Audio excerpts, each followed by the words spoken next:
بسم الله الرحمن الرحیم. راغلي څومره هم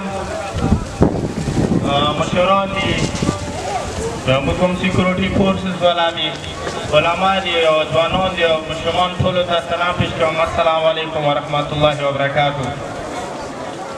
دا ټولو توجه غواړم او خدای دې وکړي چې موږ خبرې هم مختصرې وي، تاسو هم په ښه شان سره واورو.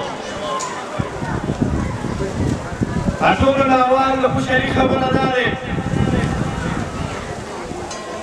که موږ ترې محسوسه کړو د ازادي څه شی دی، ازادي مقصد څه لري او آزاد خلک ژوند څنګه کوي، د آزاد خلکو ژوند تېرولې طریقې کار څنګه وي، ازادي کوم خلک چې وموندي د هغو ژوند بیا څنګه وي.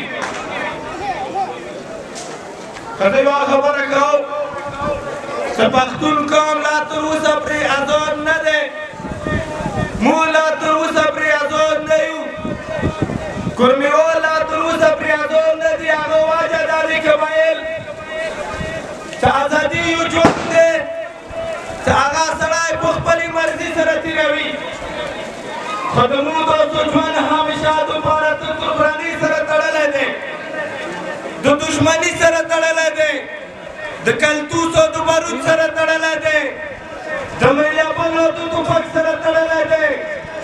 ژوند مو ازادي سره تېر نه کړلو، ژوند مو د خوشحالي سره تېر نه کړلو. ازادي مطلب دا دی چې ته په خپل مرضي سره چېرته اوسېدل وغواړې واوسېږه، خو پښتونه ته خپل کلي